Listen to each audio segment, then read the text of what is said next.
puji syukur kita kepada Allah Subhanahu wa Ta'ala, yang mana sampai saat ini kita masih diberi nikmat iman dan Islam dan nikmat kesehatan serta kesempatan, sehingga kita semua masih bisa berkumpul di musola yang kita banggakan ini, yang mana kita di sini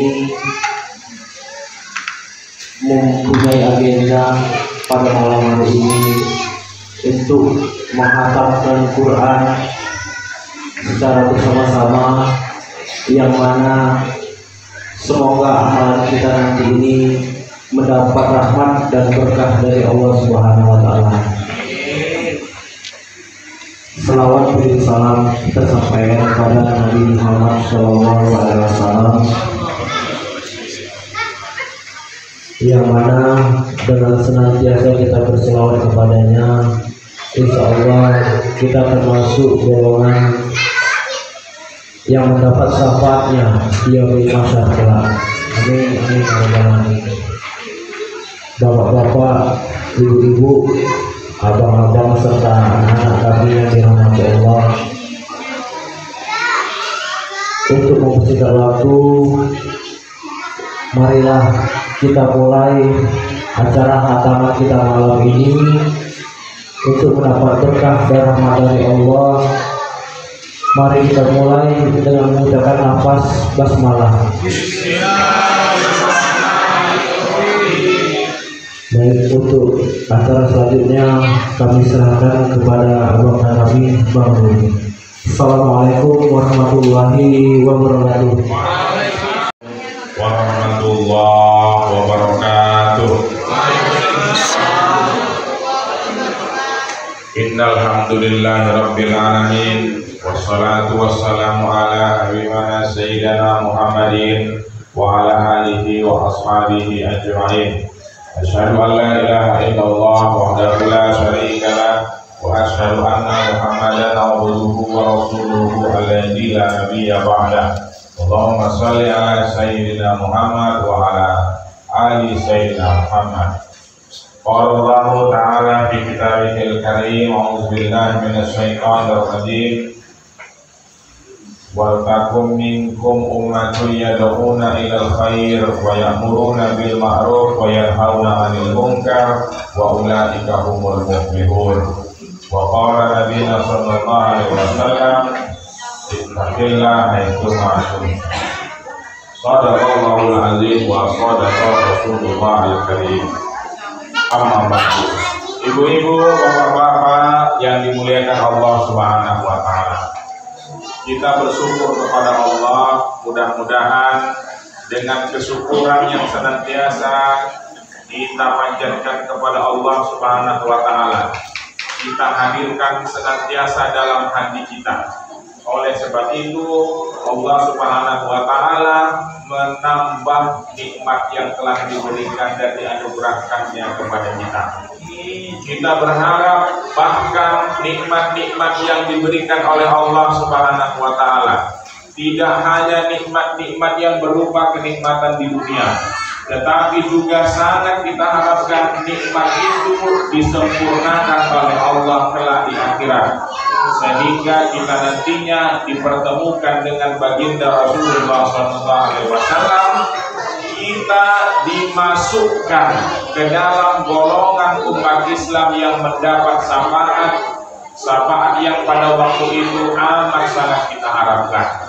Kita berharap nantinya ketika kita di yaumil mahsyar kelak, kita dikumpulkan bersama Rasulullah, bersama para sahabat-sahabat Rasulullah, wali-wali Allah, orang-orang salih, orang-orang ulama, dan kita berada dalam barisan mereka, dalam kelompok mereka. Ketika Rasulullah dianugerahkan telaganya di sana, kita didekatkan di sana, diberi minum darinya, dan mendapatkan ampunan dan ketenangan dari Allah Subhanahu wa Ta'ala.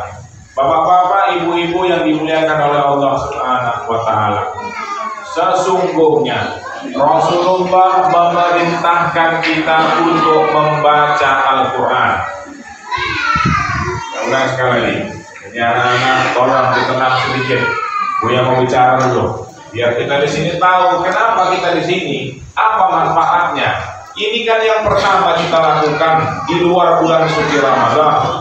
Apa rupanya yang menjadi sebab kita melakukan ini? Saya ulang sekali lagi supaya kita sama-sama meresapinya. Sesungguhnya Nabi kita, Nabi Muhammad SAW, memerintahkan kepada kita untuk membaca Al-Quran sebagai orang yang beragama Islam dan beriman. Terlebih kita beriman kepada Rasulullah SAW dan kita percaya apa yang Allah perintahkan, apa yang Nabi Muhammad perintahkan bukanlah untuk kepentingan Allah, melainkan kepentingan kita sendiri. Oleh sebab itu kita menyahuti perintah Rasulullah ini. Kita disuruh baca Al-Quran, na'am ya Rasulullah, sami'na wa ata'na, kami dengar, kami taat ya Rasulullah. Engkau perintahkan kami baca Al-Quran, kami baca ya Rasulullah. Engkau perintahkan kami untuk menghafal hadis-hadis darimu ya Rasulullah, kami usahakan ya Rasulullah. Kami kan tidak mungkin seandainya kita memilih-milih dari perintah Rasulullah. Sebagai contoh, membahas hadisnya kita mau, tiba-tiba membahas masalah Quran dari Allah kita menolak. Ini kan timpang namanya. Ibarat kita punya kaki baru sebelah itu. Oleh sebab itu, sebab kita telah membuat kajian mengenai hadis-hadis Rasulullah, khususnya kita mulai dari hadis Arba'in An-Nawawiyah. Berikutnya kita pun membuat majelis tilawatul Quran, sehingga satu kaki seolah-olah itu adalah langkah-langkah untuk mendekati Allah melalui Al-Quran. Kaki sebelahnya lagi langkah-langkah untuk mendekati Allah Subhanahu wa Ta'ala melalui ilmu hadis. Jadi bisa seirama dia. Oleh sebab itu, bapak-bapak, ibu-ibu, jangan mau ketinggalan dalam berlomba-lomba memperbaiki dan memperbanyak amal ibadah. Oleh sebab itu, niatkan. Ini saya perhatikan ada yang belum ikut dalam termin pertama ini. Ya, saya ingat di sini ada beberapa orang yang masih belum ikut ini di termin pertama ini. Ya, 30 juz. Begitupun sudah kita mulai. Saya tengok ini di kelompok bapak-bapak dikhususkan setelah maghrib. Sehabis maghrib membaca Al-Quran itu dengan metode Quran yang terpisah masing-masing juznya. Seingat saya minggu yang lalu itu sudah disampaikan di dalam kelompok pengajian ibu-ibu bahwa ke depan 15 menit diawali pada setiap pengajian pun kita buat dengan majelis tilawah Al-Quran. Jadi kalau ini malam ini kita hanya satu saja yang dihatamkan, satu bulan satu, insya Allah bulan ini nanti, bulan 12 ini yang kita hantamkan itu 2, ya, satu kelompok laki-laki, satu lagi kelompok perempuan. Ya memang tidak harus lagi setiap bulan mulai Pak makan apa namanya, makan full ini sebagai yang namanya penyemangat ini dia ya, penyemangat, memberikan semangat. Tapi intinya yang mau kita kejar itu, yang target kita itu adalah apa yang dikenal oleh pemerintah istilahnya maghrib mengaji. Jadi kalau di tempat-tempat dahulu kita dengar ada istilah maghrib mengaji, di komplek kita pun kita buat maghrib mengaji. Sehingga, ya saya ulang sekali lagi, supaya ibu ingat dan bapak-bapak ingat. Sehingga sungkan rasanya kalau maghrib ada yang nongkrong sungkan rasanya. Saya ulang sekali lagi. Kalau masih maghrib, sungkan rasanya kita seandainya itu dia tidak mengaji. Macam mana rasa sungkan itu bisa datang? Kalau kita bersama-sama. Saya ulang sekali lagi ya. Ini supaya kita tahu ini salah satu target sosial kita itu apa? Target sosial kita itu bagaimana menumbuhkan sunnah, menumbuhkan kebiasaan di komplek kita itu. Sungkan rasanya kalau maghrib itu TV hidup, sungkan rasanya. Siapa yang punya TV, kalau maghrib kita bilang, nah matikanlah TV. Sungkan, kenapa? Masa orang mengaji awal dengan TV? Saya teringat dulu masih kecil dulu, masih saya bilang kemarin sama bapak, masih membayar uang ngaji itu pakai minyak lampu. Dulu kan belum pakai gas. Jadi membayar tukang guru mengaji itu pakai sebotol minyak lampu. Dulu kan orang susah. Kadang-kadang pakai seliter beras, bawakan beras itu untuk guru, bayarkan nggak pakai duit. Karena memang masa itu orang berjalan masih pakai obor misalnya kan, orang lampu listrik, belum semua rumah ada listrik kan. Di mengaji itu dia bayar pakai banyak lampu. Masa-masa seperti itu orang sungkan rasanya kalau seandainya duduk-duduk di depan pintu itu maghrib-maghrib, nggak ada. Kalau sudah maghrib semuanya masuk ke rumah. Mau sholat, mau sholat, yang penting maghrib itu sungkan rasanya kalau kita itu tidak sama dengan masyarakat yang lain. Itu mau kita buat di kampung kita, di komplek kita buat seperti itu. Kalau ada maghrib ditutup pintu. Kenapa begitu? Karena Rasulullah mengatakan kalau datang maghrib hari suruh masuk anak kalian. Ini Nabi yang bilang itu. Sesungguhnya setan itu berkeliaran di maghrib itu. Suruh masuk, tutup pintu. Ini kita aneh kita buat. Maghrib kita buka pintu, anak-anak masih di luar. Kalau kita tanya, kenapa anak ini nggak mau kubilangi ya? Kenapa lah bandel kali? Kenapa nggak mendengarkan? Ya jelas saja salah satu alasannya kita biarkan dia maghrib-maghrib berkeliaran. Padahal kata Rasulullah, maghrib itu adalah setan di mana berkeliaran. Oleh sebab itu, maghrib tutup pintu. Tutup pintu anak-anak dalam rumah. Kalau mereka ke musola, mengaji. Kalau seandainya di rumah mereka nggak malas ke musola. Kalau nggak ke musola, ngaji di sini. Kalau nggak mau ngaji di rumah, ngaji di musola. Kita sediakan tempatnya. Alhamdulillah di musola kita ada pengajian. Kalau seandainya nggak pengajian di musola, berarti diarahkan ke rumah saya. Karena mungkin guru pengajian sedang tidak bisa berkumpul di musola. Tapi kita sediakan. Artinya kalau seandainya orang secara infrastrukturnya sudah kita siapkan, tinggal kita merubah tingkah laku kita. Karena sudah ada, bangunannya sudah ada, sistemnya kita buat. Tinggal siapa? Tinggal manusianya mengikuti. Sudah insya Allah. Jadi saya wasiatkan kepada ibu-ibu. Halo ibu-ibu, ini karena ini.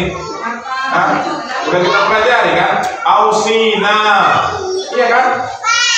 Saya wasiatkan ibu-ibu, saya wasiatkan kepada ibu-ibu bahwa marilah kita buat kalau maghrib itu anak-anak ada di dalam rumah.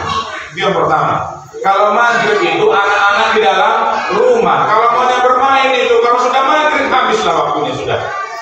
Maghrib itu anak di dalam rumah. Yang kedua, kalau maghrib datang suruh dia mengaji. Kalau dia malas mengaji di rumah, perintahkan dia mengaji ke musola. Kalau misalnya alasannya di musola dia nggak mau ke musola, maka pastikan dia di rumah harus mengaji.